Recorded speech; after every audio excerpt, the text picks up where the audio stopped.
This is ANN News Brief. The city of Accra has won the 2019 C40 Cities Bloomberg Philanthropies Awards for its waste collection system.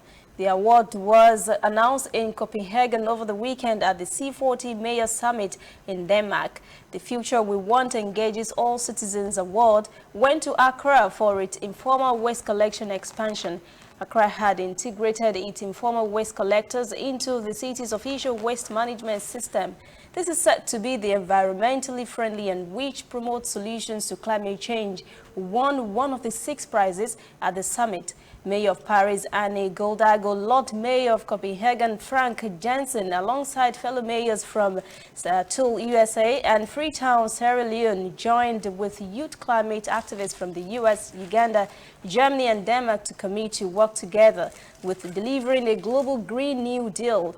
Mayor of Paris and C40 chair Anne Goldago said the world has been inspired by young climate leaders with their uncompromising vision for a peaceful future unburdened by the climate crisis. Lord Mayor of Copenhagen, Frank Jensen, urged the world to work with young people to create a more green, healthy, and sustainable future. A mortar attack that landed near Mogadishu Airport on Sunday has killed 7 persons. Somali witnesses and officials say the mortars landed on the heavily guarded Helen area of the airport that houses the African Union and the United Nations mission in Somalia. Voice of America reports 6 mortars were fired at the vicinity early Sunday afternoon. Al-Shabaab militant group has claimed responsibility for the attack. Special representative of the UN Secretary General for Somalia, James Swan, confirmed that the mortars landed inside the UN and AMISOM facilities. In a statement, Swan said he was appalled by the blatant act of terrorism against the UN personnel who work together with the Somali people on humanitarian, peace-building and development issues. He said there was no justification for such despicable acts of violence. He restated the United Nations' determination to support Somalia on its path to peace, stability and development. Al-Shabaab had launched another mortar attack against the same facility earlier this year. 2 UN staff members and a contractor were injured in that attack. We'll return after this break. Whether in your house, at your office, on your phone or online, we are there. We have the facts behind the headlines. We cut to the chase with the news you really need. We cover every angle. We are the bigger, better news network. We are African News Network, ANN. Watch ANN News on MITV from a truly African spirit.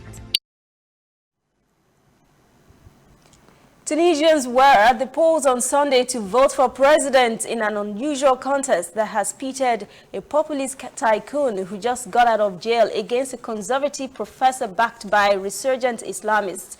The winner of Sunday's runoff vote will inherit a country struggling against corruption, unemployment, and sporadic extremist violence.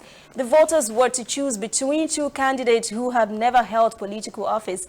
The top performer in last month's first-round vote was 61-year-old Kais Said, a former constitutional law professor.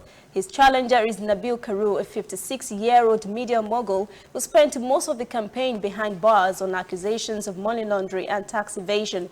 He said the charges were politically driven. The only thing the men have in common is their outsider status. Karu, the media mogul, had just started his political party this year. He campaigned on promises to fight poverty. Said is a conservative independent supported by the Islamist party Ennahda. He's had garnered support for promising to overhaul the pyramid of power to give poorer provinces and youth more decision-making power. Whoever wins the presidency of Tunisia would have tough challenges ahead, from trying to bolster a flagging economy, injecting hopes into the despairing hinterlands, and staying on top of a constant counter-terrorism effort. Tunisia held its presidential election early because of President Beij Said's explosive death in office in July. That is ANN News Brief. For details on these and other breaking stories, visit our website, annafrica.news. Conversation continues on our social media platforms, Twitter, Instagram, and Facebook at ANN Africa TV. I'm Lucy Adeyemi.